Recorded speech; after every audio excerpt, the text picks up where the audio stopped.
Welcome to Untying Knots, Minds and Souls Untethered with Perry Clark. This program looks at mental health from unique perspectives and shows you how to manage your life by finding the knots that help you and stay away from the ones that could be a disadvantage. Now, here is your host, Perry Clark. Hello all, welcome back to Untying Knots, Minds and Souls Untethered. I'm Perry Clark, licensed marriage and family therapist, here with you. And we have very much a treat for you today, and also something that you guys can also get in on helping make a possibility. And I wouldn't say possibility, we want to make this a reality for everyone who's listening and everyone who wants to support. So let me start with, of course, our disclaimer that this podcast is for entertainment and educational purposes only, does not constitute working with a licensed mental professional in your area. I do strongly recommend seeking a mental health professional in your area to work on your unique issues.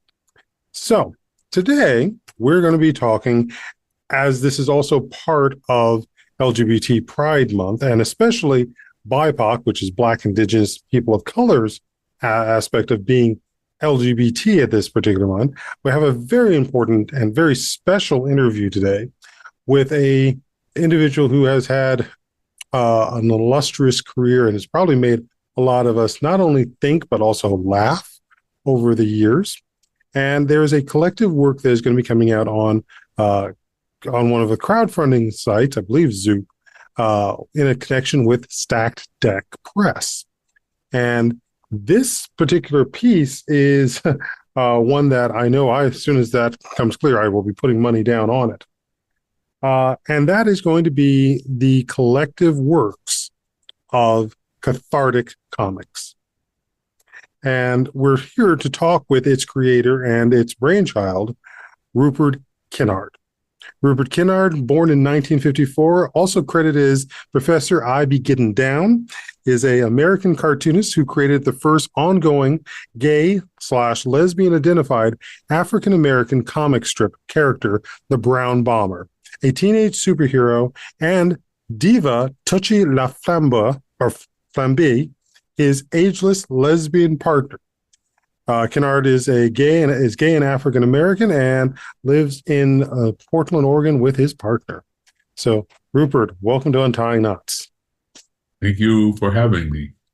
No, thank you for being here, and it is an absolute honor to have you on the podcast and to help support this project. Absolutely. So, I usually ask the question, the idea about how did you get here, but since most of what we're going to be talking about is your collective works and all, what has this experience been like for you, having your collective works come together?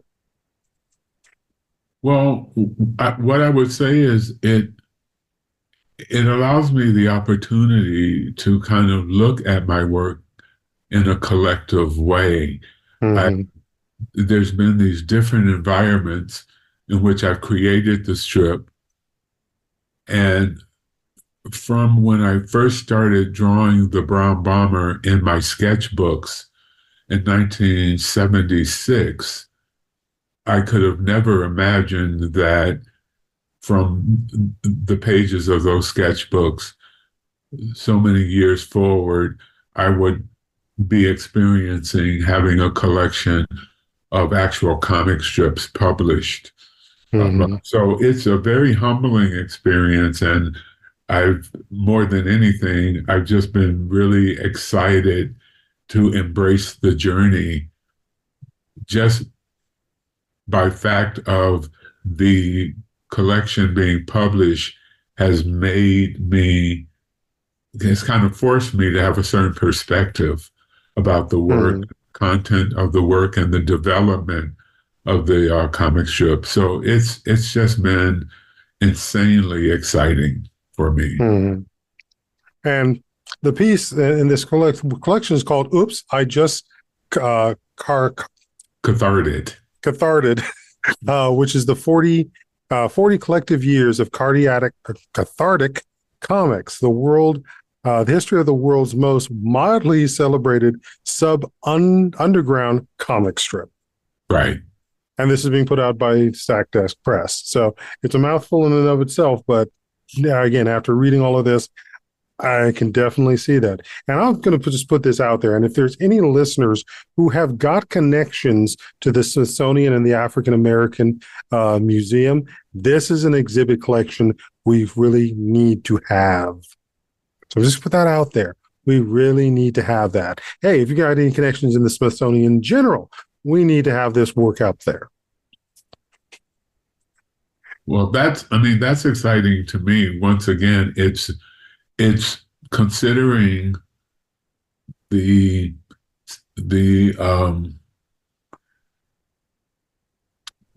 substance of the work that is thrilling to me. I had never even considered any degree of importance that the strip has. Never. So really being kind of made to see the significance of it in terms of the African American experience, or even the queer experience, or a combination of those.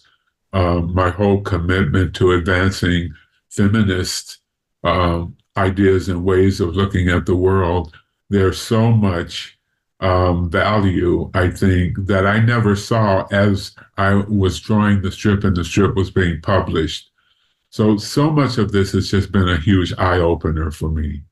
And I would say to that, it's a blessing to be able to present your work and have people who see that and recognize it even more. Because one of the things that is in this collective work here is also an introduction done by Marlon R. Riggs.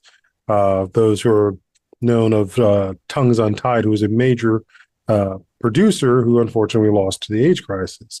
But we open, and I'm going to just quote one of the sections from the introduction.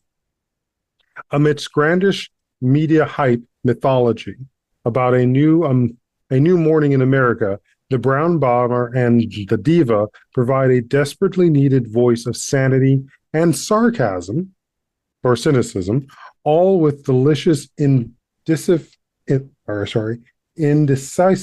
wit and unmistakable Black gay sensibilities. Yes. I was so grateful for Marlon Riggs writing that introduction. It was, in a way, one of the first examples, or my first experiences of having someone of Marlon's intellect kind of dissect what that comic strip meant for him. Once again, when I first started drawing the character in 1976, it was within the pages of my sketchbooks, and I really thought that was the only place that character was going to exist. The idea that once I went away to college and I was approached to create a editorial cartoon for the editorial page of the college newspaper is what lent the political commentary to the strip, because I had decided, well, if I'm going to have a space in the school newspaper every week, it would be great to incorporate this character that I enjoy drawing. And so since he was on the editorial page, I think I got this mandate for myself. It needed to comment on social issues and things that were going on campus. So I did a series of cartoons there for about 3 years. And at the end of that time, I really assumed that was it for the Brown Bomber.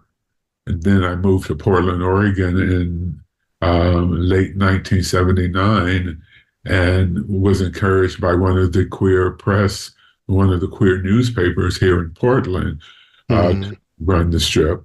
And the first time it ran, it was simply the Brown Bomber in the strip for a number of issues. And then eventually the newspaper Just Out was created. And Just Out was a real shot in the arm, because it was a paper that was really committed to the diversity of the queer community, which the previous paper had not been. One could say that previous paper was a bar rag that really appealed to gay white men. And So once I moved the strip to just Stout, the new kid on the block, so to speak, they were so committed to diversity that I thought, well, I don't want to just feature the Brown Bomber. I think it would be really great if he had an equal partner. And that's when I created Diva Touche Flambe. And that just really created a nice yin and yang between those two characters. And I could use them to kind of explore the issues that were going on here in Portland, mostly in the queer community. And to quote you on that section, yeah, that's what I'm looking for. But this was one of the sections I found and that stood out to me. And I'm just going to go ahead and read it. It's a little long. At one point during one of our coming up with killer names for the Drag Divas session, I wanted to come up with a name that actually incorporated the word diva. I also thought it was funny to make sure the magical moniker would consist of a first, middle, and last name. Michael and I thought it would be cool to have Diva as the first name, then have the next two names rhyme. We both cracked up at the thought of the word touche being in a name because of the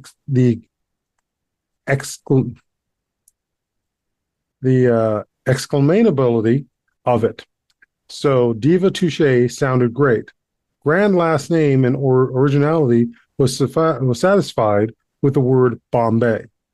So her initial name was Diva Touche Bombay for all of a day or two. Then I realized that the word flambe also rhymed with touche and also included another accented E at the end of the name. I was hooked. I loved the name, but at this point, I could not say that Diva Touche Flamboy was born. It was the first time I had come up with a name for a character, but now I had to come up with an image to live up to such a colorful name. That image would have a long way to go to catch up with such awesomeness. Yeah, I look back on those days, and I certainly was quite young. There's something about my embracing of the whimsical I really appreciated, and the fervor in which I would kind of pursue the development of these characters was just based on my being thrilled with my own creativity. So it's true. Once I came up with the name Diva Touche Flambe, that kind of instructed how would this character look. And also in relation to the Brown Bomber, who already had kind of an established personality as this innocent, naive fairy/superhero. When I created Diva, I was very clear that I wanted Diva to encompass all of the women in my life who were really wise. And there's just something in general I feel that the women in my life possess in terms of wisdom and ways of looking at things. So I thought I would make Diva an extreme extension of that. So her personality ends up being one of nonchalant, kind of perpetuate. Her look of nonchalance is just a part of her persona. Nothing surprises Diva. She's all-knowing and all-wise. So just the whole concept of human behavior, nothing about human behavior surprises her. And the Brown Bomber is in a constant state of, I can't believe human beings act this way. And Diva's kind of like, how else do you expect them to react, or behave? That's what they are as humans. So, just the partnership of those two people have just been such a constant, a constant bit of amusement for me. And being able to develop them within the format of a cartoon strip has just been incredibly rewarding. Oh, especially from the mental health standpoint, it gives a chance to be able to have that reflection, introspection with these two characters on what they were seeing about the world and life around us. Well, in terms of it is interesting to always look at what I have created through these different lenses.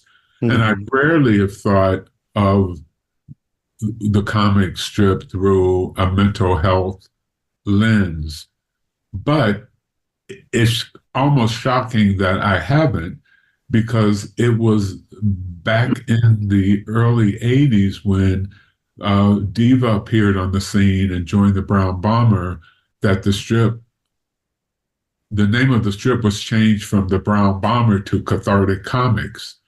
Mm-hmm. And I almost did it as a lark, thinking I want a really cool name for the comic strip. And I thought, Cathartic Comics, that sounds really cool. And it was really years later that I really realized how cathartic the strip had been. I didn't think that in the beginning. I wasn't really aware of it. But as events unfolded in our culture and in society and in the media, I started feeling like I was triggered by so many examples of injustice and of hypocrisy. And I just used it as a way to kind of purge myself of so many of the emotions I was feeling about what was going on in the world. Mm-hmm. And my attempt was always to try to do it through some form of humor. Mm-hmm. And I've stated in the past that I never necessarily went for a belly laugh, but my desire was to get a chuckle out of people, followed by them thinking I've never thought about it in that way before. Mm-hmm. So that was really important to me at a certain point. But in the beginning, it's almost like not being aware of the mechanics, all of the mechanics that were kind of working through me into the strip. But in the end, it really has ended up being very cathartic, especially in terms of dealing with the world and the homophobia and the racism and the sexism and classism, able-bodyism. There's just so many things that as I encountered them, I thought I want to put a kind of Black, male, queer perspective on so much of what was going on in the news. And at some point was really made aware of how unique that perspective was. Mm-hmm. Which I know there's another of the quotes I pulled out. This is from later, probably closer to the 80s period, but this from in one of the sections of the book, it was, even before I left Portland, I had been grappling with a new concept for the Cathartic Comics.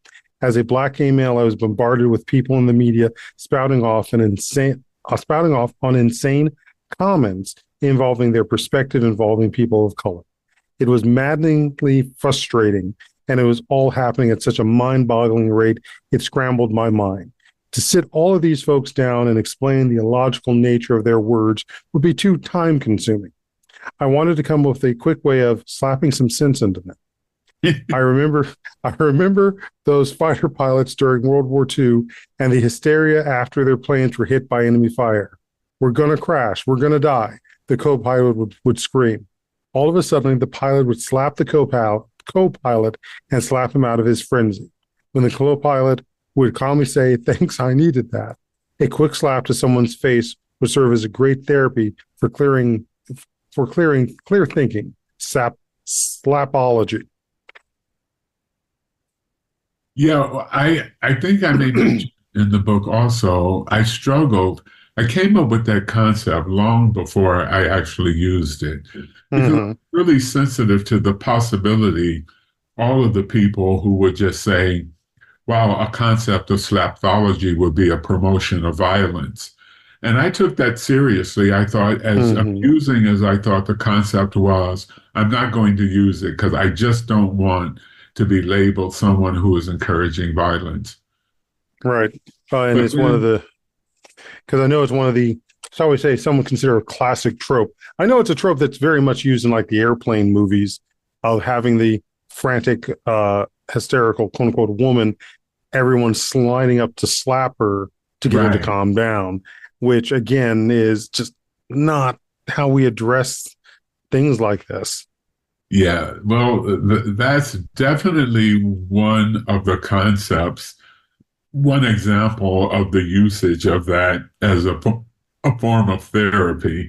But ultimately, during the Reagan years, so much was happening with what I considered unclear thinking and people not really examining their own concepts, that finally I thought, screw it, I need to do this. A lot of it was really based on the experiences I felt like I shared with other Black people. So many of us would be in situations where a white person would say something or do something, and we go, oh God, here we go again. We need to explain this.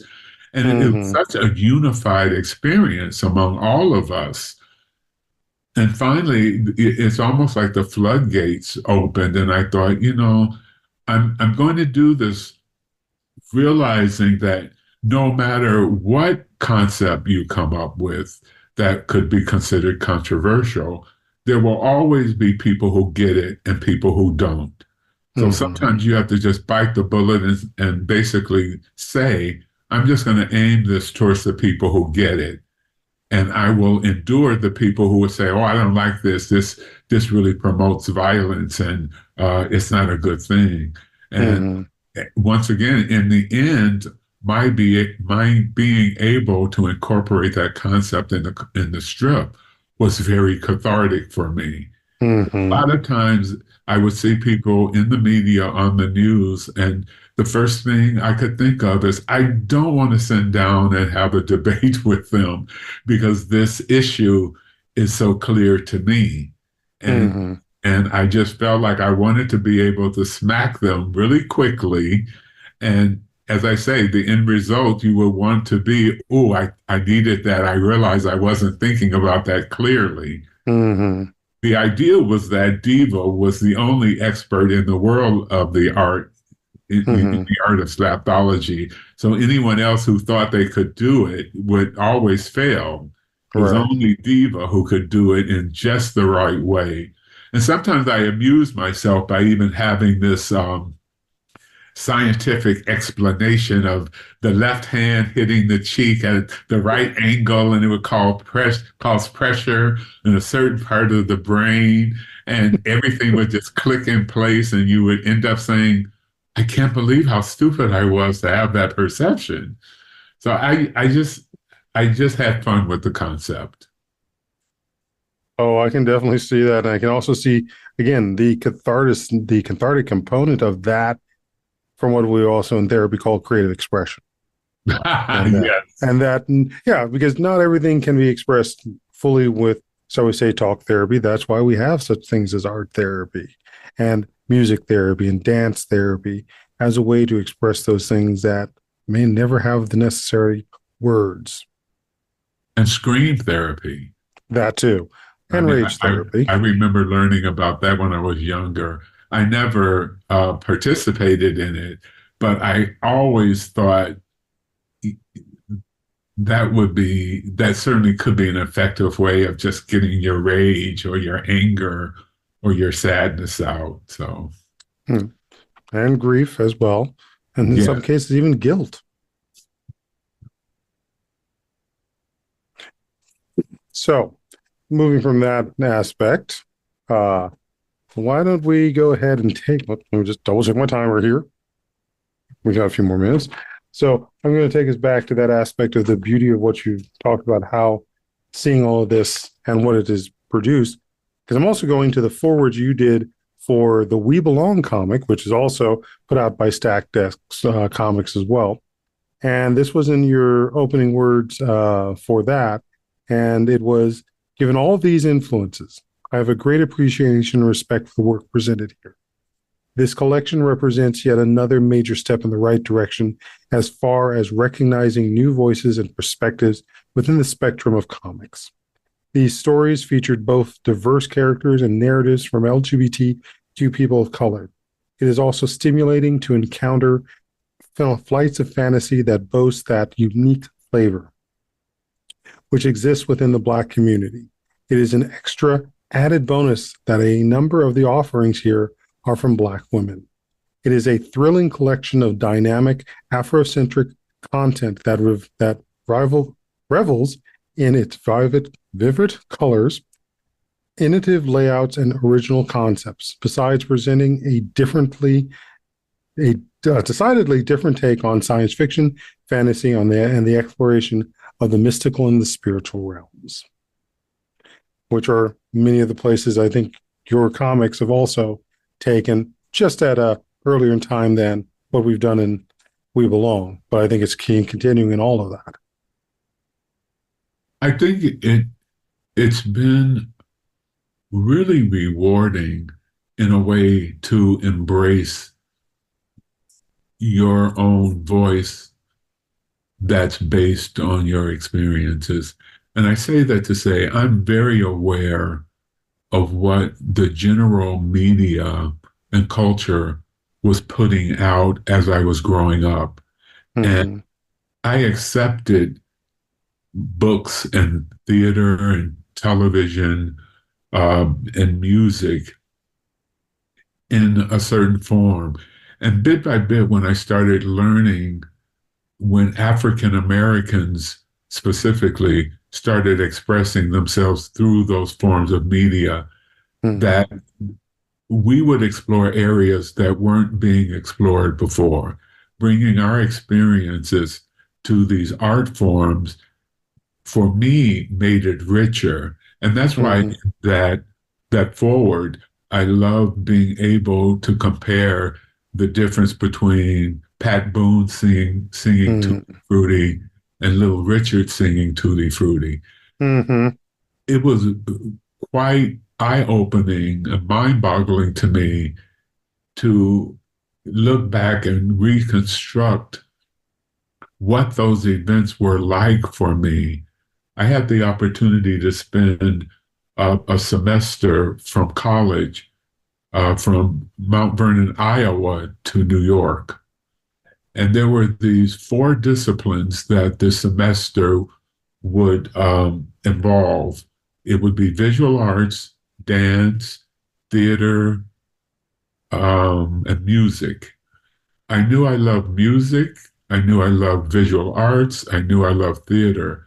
I thought I have to suffer through the dance portion because as a kid, I thought, oh, this is just going to be so dull.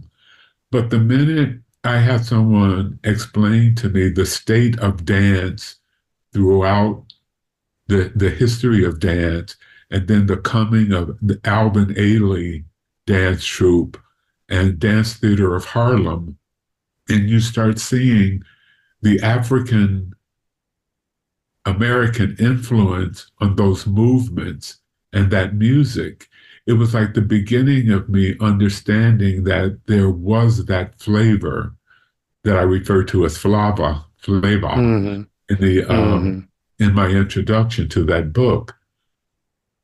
And when you realize the uniqueness of that culture and that experience to all of these forms of art that almost had a whitewashed quality to it, it's like a moment of celebration. Mm-hmm. And so I so appreciated being able to make that distinction and really understand how those forms of art were really affecting me when it had some of my own culture in it. It transformed. Mm-hmm. It's like the first time I saw the film A Raisin in the Sun. Mm-hmm. And so the subject matter was really of interest to me. The acting, the direction, everything about it rang true to me, where I could see other films and simply be entertained. that was one of the first things as a young person I saw that made me realize the introduction of our language and our mannerisms and our speech could be exciting. And from that point, I feel like I took off, just wanting to see and experience that influence in these various areas of art. And so when I got an opportunity to see that collection of science fiction works by queer Black people, all of those emotions came up again. It's like all of these artists are infusing this work with our culture, and it makes for like this whole new area of excitement of that genre. So I was so proud to be asked to write that forward because I really believed in the project, and it genuinely affected me to see it. And I very much enjoyed seeing it too. And I also helped support it come into existence as well. So again, to all those who worked on that comic, the graphic novel anthology, chef kiss to you all, and I'm grateful. And I am also grateful for you too. Thank you. Thank you. So I think this is a great place for us to take a break. So stay tuned here on Untying Knots, Minds and Souls Untethered. I'm Perry Clark, licensed marriage and family therapist, here with Rupert Kinnard, artist, cartoonist, and an observer of our life and history. So stay tuned for the second half, folks. We'll be back shortly.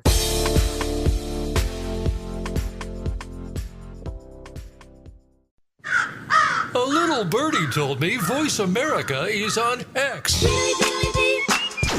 Follow us at Voice America TRN. Do you have knots? Not the physical tightness in your neck and back, and not the ones on a rope, but metaphors for the helpful and unhelpful tugs in life that can help us ascend to a new level or stop us from falling too far back down. Join host Perry Clark for Untying Knots, Minds and Souls Untethered, a program about mental health and its practice from an Indigenous person of color. We'll help you find the knots that help you and avoid the ones that don't. Listen for new episodes every other week on the Voice America Empowerment Channel. It's your world. Motivate, change, succeed. VoiceAmericaEmpowerment.com. Become a member of VoiceAmerica.com. It's easy, and best of all, it's free. Start out by going to our homepage or any of our channels and click register at the top. Once you've created an account and signed in, you can create your own custom library, opt into our newsletter, search by show, host, guest, or topic of interest, or browse millions of hours of content across all of our Voice America radio channels. Membership gets you more. Visit VoiceAmerica.com today to get started and tailor the listening experience to your taste.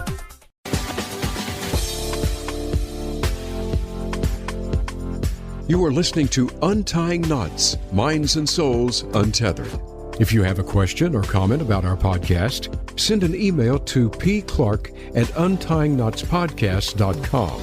That's pclark@untyingknotspodcast.com. And now, back to the program. Hello all, welcome back to Untying Knots, Minds and Souls Untethered. I'm Perry Clark, licensed marriage and family therapist, here with you, and with my continuing our interview here with Rupert Kinnard, cartoonist, artist, what can I say, visionary, who has spoken about so many of the things that we have experienced and created.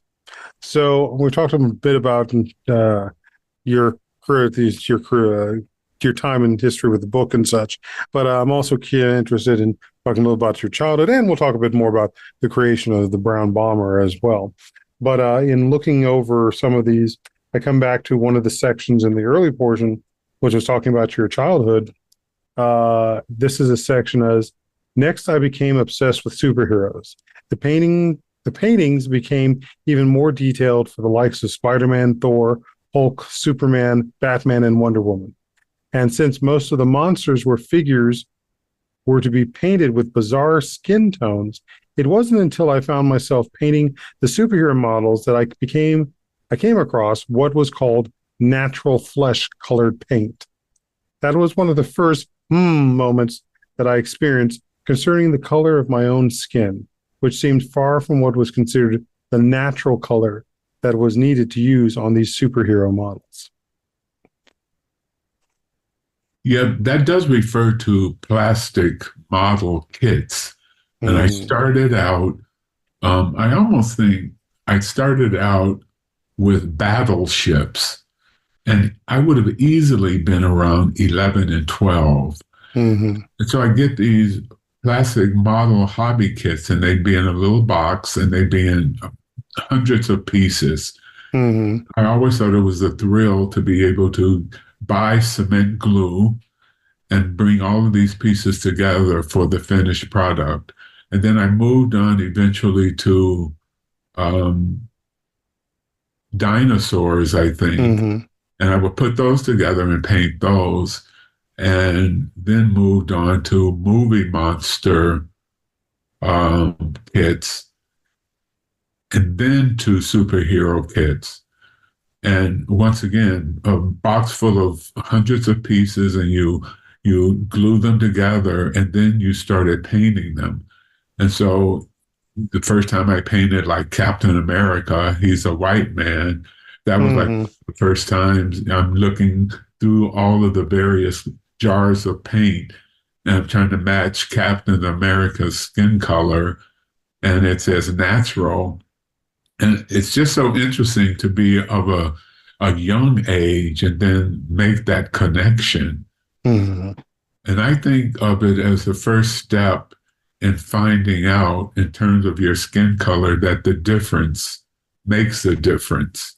Because there was such a period of time when I lived in my neighborhood in West Chicago, where I'm just surrounded by other like people.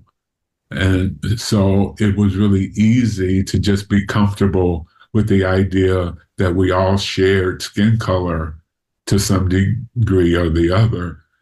And then coming across an issue where you're being confronted with a certain skin color and it's labeled natural. It's interesting that would be one of the very first incidences where you would question skin color. And it always makes me want to ask people of color, what was your natural flesh paint color moment? You know, because we live these innocent lives of that not being an issue. And there's always this one incident that becomes the beginning of your being aware that the difference makes a difference. Yeah, and amongst those many questions of when did you have the talk? For most people think about the talk is about sexuality and such. But for many people of BIPOC, it's the moment of when did we realize our skin color was a factor. That's right. We have to have that talk. I mean, now, mind you, in that regards, as LGBT, we actually have to deal with 3 talks. Exactly. When is it the skin color? When is it about sexuality? And then when is it about what it means to be LGBT? Exactly. Well, some might say it's 2.5, but let's call it 3 conversations there. Well, for me, later in life, when I had the accident that left me paraplegic, it felt like I had to enter into a whole other world. You know, when I was younger, I had to, I think that the issue of being Black in this culture was my first struggle, you know, to understand, you know, the mechanics behind racism. And to do that as a young person is rather mind-boggling, because you start studying history and you start, you know, talking to older people, and you just, in the beginning, nothing really makes sense to you. You don't understand it. And whether you understand it or not, you start finding out the history of it. And then you realize, I realize that as a male, I'm only attracted to other men, but I'm looking around knowing that that's not considered the norm. And so, of course, years later, I get in an accident and I'm confined to a wheelchair. And that identity, in a way, takes over as being the primary difficulty with those three conditions. Yeah. So, I'd like to believe I've gained a lot of insight when I contrast those different ways that I'm perceived in this culture, and to have struggled with whether or not the gay part was more problematic in terms of my dealing with it or being African American. I went through when I was younger, and then, turning 46, I'm involved in an automobile accident and I become paraplegic. And it's like, wow, I never thought anything would trump those other two things. Those other experiences, yeah. But in my particular life, my situation, I do believe being in the wheelchair is the thing that makes most people, somewhat uncomfortable.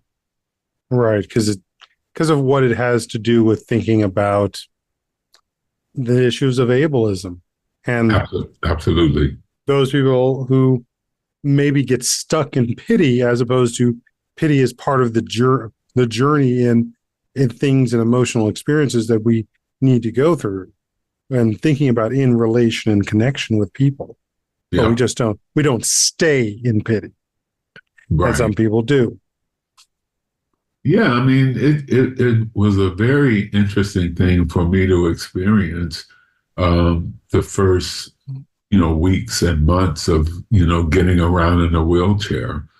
I would say that the most intense experiences I encounter, it's funny because it reminds me of Ralph Ellison's The Invisible Man. And that was relating to being invisible because of being Black. But being in my wheelchair, the way people don't want to acknowledge me and they look through me, that spans the races. So so much of these experiences are humbling when you have a mind to try to analyze them and figure out, how you're going to deal with it and approach it, and really make a conscious effort to not let it affect the quality of your life. So there's an interesting acceptance that goes on, and more than anything, in terms of being a paraplegic and knowing the degree to which people aren't sensitive to your challenges, I always go back to, well, how was I before my accident? Did I have this heightened sensibility or sensitivity to people in wheelchairs? And I had to realize that I had never really explored it, no more than the people who I encounter. So that was the way it was made easier for me to deal with the reaction of other people with my being in the wheelchair. They're no better than I was before I was in the chair. Yeah. The way and what and how it causes you to build the empathy, if not just the sympathy. Yeah, the thing is, I don't like the idea that I have the empathy because I'm in the chair. I know I had the empathy before I was in the chair. I think I had respect for people who, were disabled. But I didn't have the sympathy, I did have some sympathy, but I didn't have the sensitivity to understand the ins and outs of ways that, I behaved. So I just can't expect people to be better than I was before I was in the chair. They have to be taught, the same way I would have had to be taught before I was in the chair. And I think the point I was probably getting at there, because I hadn't finished developing the thought, but I think you put the words to it, is about that sensibility.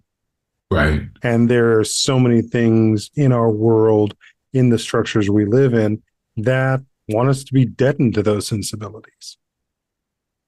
Absolutely. And it takes something like this for some people to wake up to realize they have always had those sensibilities. They just haven't been listening to them. Exactly.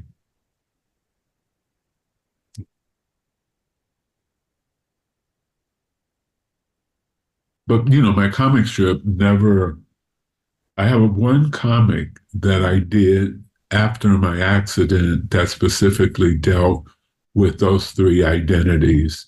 Mm.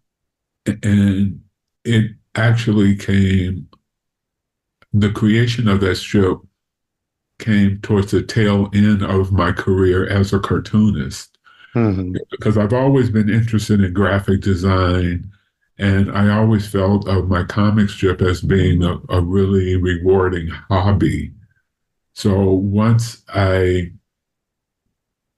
ended up in the wheelchair, I stopped drawing my comic strip and started focusing more on graphic design. Mm-hmm. So it's always interesting for me to even remember what it was like doing the comic strip and having that outlet, and then not having as much of a drive to continue to draw it. Mm-hmm. And putting it to the side, eventually getting rid of my drawing table and all my tools. And it was probably, I don't remember what year it was, that there was the first Queers in Comics conference in New York. And I was invited to that, and that was really exciting. And bit by bit, there seemed to be this resurgence of interest in the strip. Mm-hmm. And I've been sailing over the last 10 years of, all of this renewed interest in the strip. And it's kind of all coming together with the publishing of this this book, the history of the strip. So it's a very exciting place to be. Definitely that. And I would say, and if you're game for it, there's plenty of new technology that would allow you to come back and begin to draw again if you're interested. Yeah, I've been playing around a little bit. I'm a little intimidated by, whole new form, whole new way of drawing. I have an iPad and I have the stylus, and I've been playing around with some things. And I know if I could stick to it, it'll click in. Mm-hmm. I could take to it. But I still need the drive. I still need that, that feeling of excitement. And Lord knows, these days and times, there's such a wealth of subject matter that I always imagine myself, how would I tackle that in a cathartic comic these days? I think I would have the diva would be very tired, the number of people she has to slap these days. I would change the name of the strip from Cathartic Comics to Slapthology, weekly Slapthology sessions, because almost every day there's someone that you just want to jar them into thinking clearer. Well, just thinking. Or just thinking. That's a good point. Just thinking, and actually in some cases, feeling. Yes. And, the thing that's frustrating to me today are the taglines and the slogans. And I don't think that people are looking behind, these little catchphrases. Mm-hmm. They say these things like they're, the ultimate truth. And I always dissect them. I can never take a slang, way of looking at things like, I can't think of one right now. There's just so many of them are woke. Mm-hmm. You know, the term woke, I mean, some people grab hold to it and they think, okay, I know what this means. Oh, you just continue Mm-hmm. the trip today. Yes. I do think that I'm tempted to, every once in a while, I think of when something comes along, how I would handle it in Cathartic Comics. Mm-hmm. I think the way it is now, I think I would get halfway through the comic strip and then something else would make its way through the media, and I would be distracted and I have to go to the new thing. I think that's a result of just how common the madness tends to be these days in terms of politics and all the discord that's going on. And also having technology that allows us to see it so rapidly. Right. As opposed to in the past, it took time. It did. Time for the report to be done, time for the paper to be printed, time for to warm up, no offense, warm up the radio to for everyone to hear it. Yeah, well, the other interesting thing when I was doing the comic strip, I was involved in alternative media. Mm-hmm. And so there would be all of these areas, all these different publications where there would just be the mention of some story that was outrageous. And I felt like, well, not many people may see this. I want to do my part to, bring it to the forefront of people's awareness and let people be aware of this thing that happened. And so I would incorporate it into the strip. And these days with the internet, those little stories, they blow up and people learn about them quicker and more completely than I think they did when I was doing my strip. Mm-hmm. But still, there's always the minutia, I guess, these smaller things that don't get a lot of play, and they kind of make their way to the forefront in front of a number of people for a short period of time. And then, it could be a very outrageous thing, but not many people will be aware of it. And those are things I used to really want to, be a part of letting more people know. Mm-hmm. Well, then I would put it to you this way. Even if the new technology exists, allows you to draw it, even if, you were concerned about having the deeper direction and connection, if anything, draw it for yourself. A comic strip comes second or third. Yeah. Yeah, absolutely. And that comes back to what I'm saying about creative and expressive health, or artwork and as art as health. Yes. So right now, do it for yourself. Absolutely.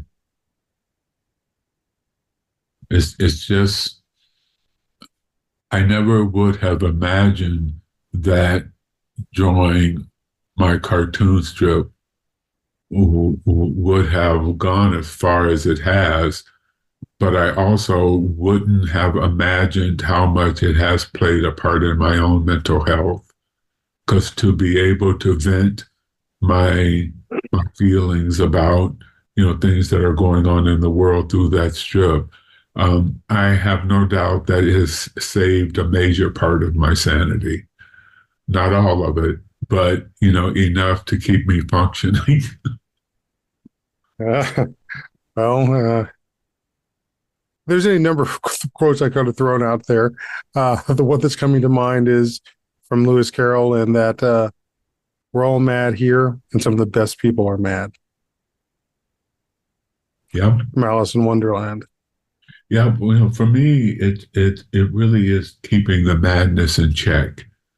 Mm-hmm. I feel like when I'm veering towards, being really disgusted or frustrated about, so many of the negative things that are going on in the world, I'm so grateful to have easy access to the whimsical and the absurd. Mm-hmm. And those are some of the ways I've tried to include things that have gone on in this culture into the strip, pointing out the absurdities and the hypocrisy of these different viewpoints, and just ultimately, it's just been a cathartic place to work, within my strip. So please continue in any way you can.